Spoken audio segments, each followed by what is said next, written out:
ದಾವಣಗೆರೆಯಲ್ಲಿ ಪಕ್ಷೇತರ ಅಭ್ಯರ್ಥಿ ವಿನಯ್ ಕುಮಾರ್ ಪ್ರಚಾರವನ್ನ ನಡೆಸ್ತಾ ಇದ್ದಾರೆ. ಕುಂದುವಾಡ ಕೆರೆ, ಗಂಗೂಬಾಯಿ ಹಾನಗಲ್ ಪಾರ್ಕ್ನಲ್ಲಿ ಮತಬೇಟೆಗಿಳಿದಿದ್ದಾರೆ.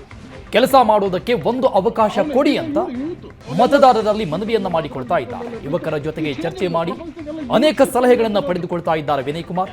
ಮತಬೇಟೆಗಿಳಿದಿದ್ದಾರೆ ಪಕ್ಷೇತರ ಅಭ್ಯರ್ಥಿ ವಿನಯ್ ಕುಮಾರ್ ದಾವಣಗೆರೆಯಲ್ಲಿ.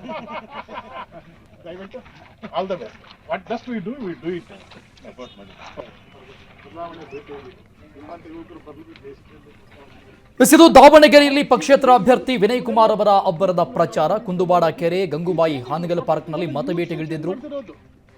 ಒಂದೇ ಒಂದು ಸಾರಿ ಕೆಲಸ ಮಾಡುವುದಕ್ಕೆ ಅವಕಾಶ ಕೊಡಿ ಅಂತ ಮತದಾರರಲ್ಲಿ ಮನವಿಯನ್ನ ಮಾಡಿಕೊಂಡಿದ್ದಾರೆ. ಯುವಕರ ಜೊತೆ ಚರ್ಚೆಗಳನ್ನ ಮಾಡ್ತಾ ಅನೇಕ ಸಲಹೆಗಳನ್ನ ಪಡೆದುಕೊಳ್ತಾ ಇದ್ದಾರೆ.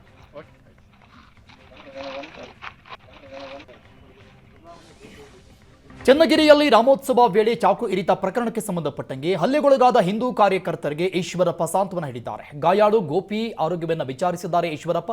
ಶಿವಮೊಗ್ಗದ ಮೆಗ್ಗಾನ್ ಆಸ್ಪತ್ರೆಗೆ ಈಶ್ವರಪ್ಪ ಭೇಟಿ ಕೊಟ್ಟರು. ಕಾಂಗ್ರೆಸ್ ಆಡಳಿತದಲ್ಲಿ ಹಿಂದೂ ಕಾರ್ಯಕರ್ತರಿಗೆ ರಕ್ಷಣೆನೇ ಇಲ್ಲ. ನೇಹಾ ಪ್ರಕರಣದಲ್ಲೂ ಮುಸಲ್ಮಾನ್ ಗೂಂಡಾ ಚಾಕು ಹಾಕಿದ್ದಾನೆ. ಕಾಂಗ್ರೆಸ್ ಸರ್ಕಾರ ಮುಸಲ್ಮಾನ್ ಗೂಂಡಾಗಳಿಗೆ ಕುಮ್ಮಕ್ಕು ನೀಡುತ್ತಾ ಇದೆ. ಕಾಂಗ್ರೆಸ್ ಸರ್ಕಾರದ ವಿರುದ್ಧ ಈಶ್ವರಪ್ಪ ಕೆಂಡ ಕಾರಿದ್ದಾರೆ.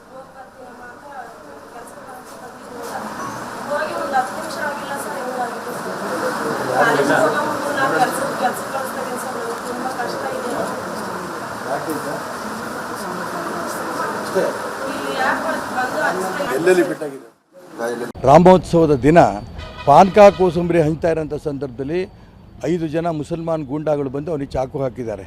ಅಂಥ ಸಂದರ್ಭದಲ್ಲಿ ಸಾಕಷ್ಟು ಪೆಟ್ಟಾಗಿದೆ. ಆದರೆ ರಾಜ್ಯ ಸರ್ಕಾರ ಈ ಕಡೆ ಏನೂ ಗಮನ ಕೊಡ್ತಾ ಇಲ್ಲ. ಒಂದು ರೀತಿ ಹಿಂದೂಗಳ ರಕ್ಷಣೆಯೇ ನಮ್ಮ ರಾಜ್ಯದಲ್ಲಿ ಇಲ್ಲೇನೋ ಅನ್ನೋಂಥ ರೂಪಕ್ಕೆ ಬಂದಿದೆ.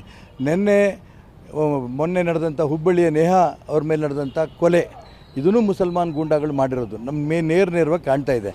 ಮುಖ್ಯಮಂತ್ರಿಗಳಾಗಲಿ ಗೃಹ ಮಂತ್ರಿಗಳಾಗಲಿ ಇದ್ರ ಬಗ್ಗೆ ಸೀರಿಯಸ್ ಆಗಿ ಹೇಳ್ದೇನೆ ಇದು ಲವ್ ಜಿಹಾದೆ ಅಲ್ಲ, ಇದು ಅವ್ರ ವೈಯಕ್ತಿಕ ಈ ರೀತಿ ಹೇಳಿಕೆಗಳು ಕೊಟ್ಟು ಒಂದು ರೀತಿ ಮುಸಲ್ಮಾನರಿಗೆ ಮತ್ತೆ ಕುಮ್ಮಕ್ಕು ಕೊಡೋಂಥ ಪ್ರಯತ್ನವನ್ನು ರಾಜ್ಯ ಸರ್ಕಾರ ಮುಖ್ಯಮಂತ್ರಿ ಗೃಹ ಮಂತ್ರಿಗಳು ಮಾಡ್ತಿದ್ದಾರೆ.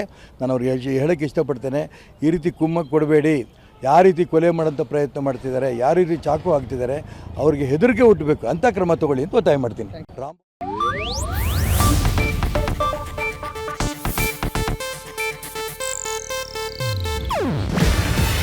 ಇದು ಏಷ್ಯಾನೆಟ್ ನ್ಯೂಸ್ ನೆಟ್ವರ್ಕ್ ಪ್ರಸ್ತುತಿ.